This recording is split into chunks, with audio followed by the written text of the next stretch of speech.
ایک دن ایسا ہوا مکے میں کہ نبی گم ہو گئے. اچھا بھائی سنو گے؟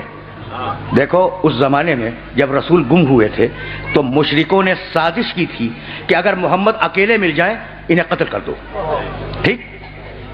ابو طالب نے رسول کے ساتھ رہنا شروع کیا 24 گھنٹے. ایک دن ایسا ہوا کہ ابو طالب گھر میں رہ گئے, رسول باہر چلے گئے اور رسول گم ہو گئے. دوڑے ہوئے لوگ آئے اور کہا ابو طالب تمہارا بھتیجا گم ہو گیا ہے. بس یہ سننا تھا.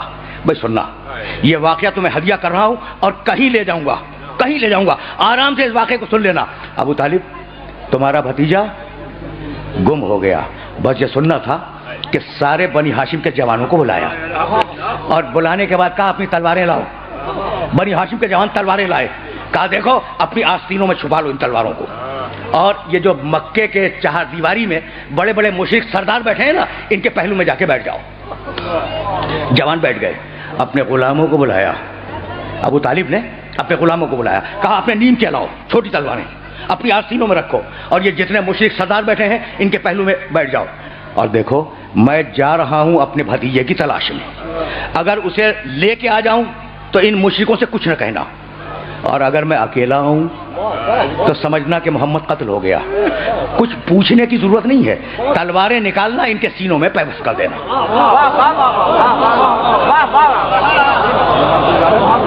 کن کے سینوں میں؟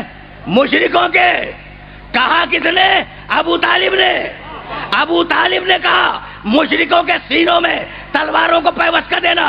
یعنی ابو طالب اور ہے, مشرک اور ہے. پہنچ رہی ہے نا بات؟ اب دائرے کے واقعہ بیان کروں گا اور پھر واپس جاؤں گا مقام محمد کی طرف, لیکن جملے سنتے جاؤ. یہ جملے بہت کام آئیں گے. سارے جوان بیٹھ گئے, سارے غلام بیٹھ گئے. چلے ابو طالب 2 افراد کو لے کر پیغمبر کو ڈھونڈنے کے لیے. ان 2 افراد کے نام تاریخ میں موجود نہیں ہیں. دیکھو بڑا بیدار مجمع میرے سامنے ہے, اور میں نے عرض کیا نا میں واقعات نہیں بیان کرتا. اب جو واقعہ بیان کر رہا ہوں اس کے ڈیٹیل سن لو. تاریخ میں ان 2 افراد کے نام نہیں ہے. چلے کوہ ابو قبیس کو عبور کیا. داہنے بائیں دیکھتے جا رہے ہیں کہ کہیں محمد نظر آ جائے. کوہ ابو قبیس سے نیچے اترے. سرزمین بطحا کو عبور کیا. سرزمین بطحا کے بعد پھر ایک پہاڑ پہ چڑھے. محمد کو داہنے بائیں دیکھا موجود نہیں ہے. سرزمین بطحا سے نیچے اترے تو دیکھا ایک مسطح پہاڑ پر محمد نماز پڑھا رہے ہیں, ان کے پیچھے علی نماز پڑھ رہے ہیں.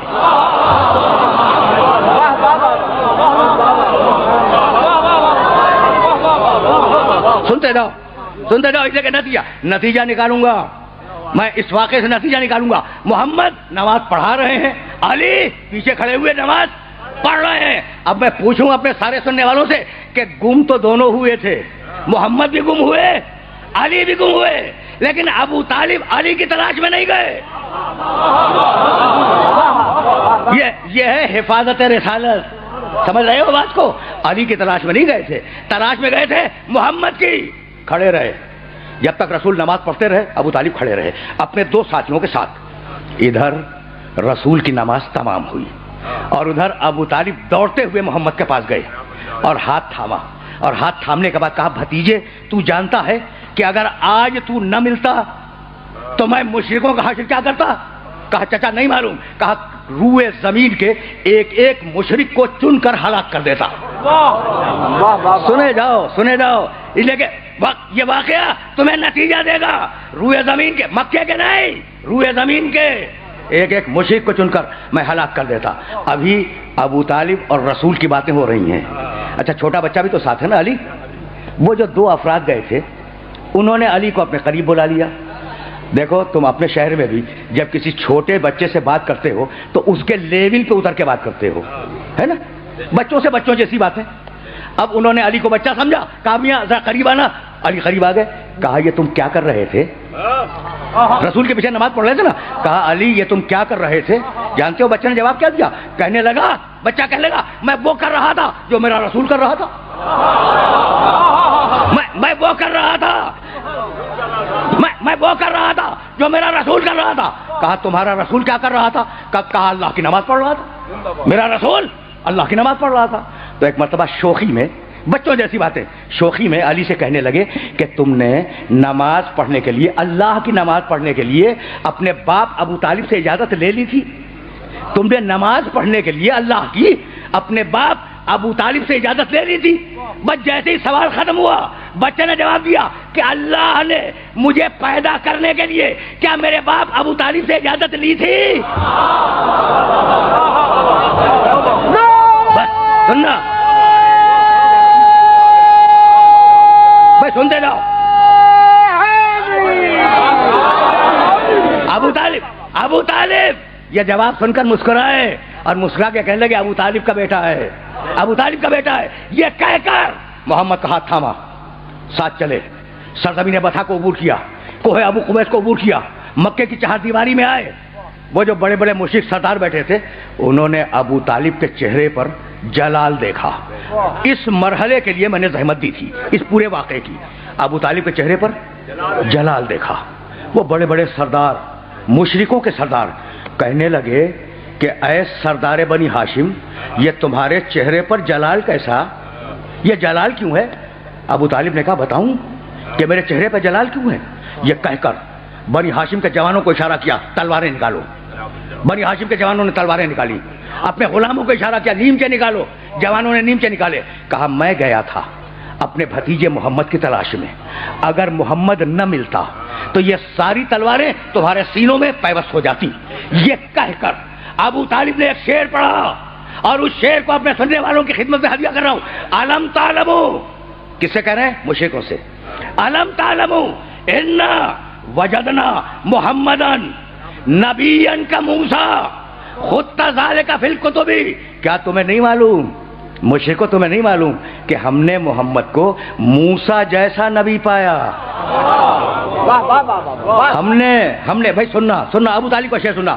علم تعلمو انا وجدنا محمدن، کیا تمہیں نہیں معلوم ہم نے پایا محمد کو نبی موسیٰ جیسا، خط ذالک فی الکتب، اور ہم نے اس محمد کا تذکرہ پرانی مقدس کتابوں میں، توریت میں، انجیل میں، زبور میں پڑھا ہے.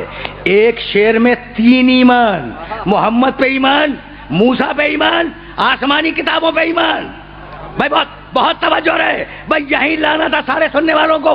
ابو طالب نے کہا علم تعلمو، پھر سننا، علم تعلمو انا وجدنا محمدن نبیا کا موسیٰ. ابو طالب نے کہا محمد موسیٰ جیسا نبی، محمد موسیٰ جیسا نبی. اب جملہ سنو گے اور اگر جملے کو یاد رکھ سکو تو یاد رکھنا.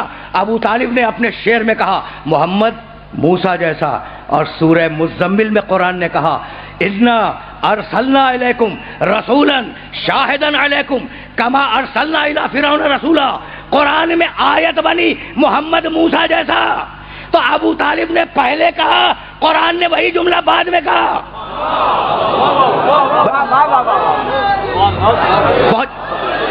پہنچ رہی ہے بات؟ روکوں گا نہیں، اس لیے کہ مجھے واپس جانا ہے. اور اب سننا ابو طالب نے کہا محمد موسیٰ جیسا. قرآن میں سورہ مزمل میں آیت بنی محمد موسیٰ جیسا. اچھا یہ بتاؤ کہ یہ جملہ ابو طالب کا تھا، لیا قرآن نے، یا جملہ قرآن کا تھا لیا ابو طالب نے؟ بہت پڑھا لکھا مجمع میرے سامنے ہے اور اس کے سامنے ایک سوال پیدا کرنا چاہ رہا ہوں میں. ابو طالب نے کہا محمد موسیٰ جیسا، قرآن میں یہی آیت بنی محمد موسیٰ جیسا. تو جملہ یا تو ابو طالب کا ہے، قرآن نے لے لیا، یا جملہ قرآن کا ہے، ابو طالب نے لے لیا. تو یہ جملہ ابو طالب کا تو ہو نہیں سکتا جسے قرآن لے لے.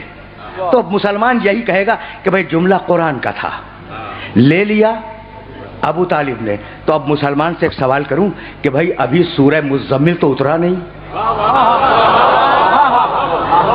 پہنچ گئی بات میرے محترم سننے والوں تک. ابھی سورہ مزمل تو اترا نہیں. تو یہ ابو طالب کو آیت کی خبر کیسے ہو گئی؟ بھائی ہے نا سوال. تو بس اتنا معلوم کرو کہ نزول سے پہلے قرآن تھا کہاں؟ تو قرآن تھا لوح محفوظ میں. تو اب ابو طالب کے اسلام پہ بات نہ کرنا، بات اس پر کرنا کہ جیسے محمد لوح محفوظ پڑھتے تھے ویسے ان کا چچا ابو طالب لوح محفوظ پڑھتا تھا.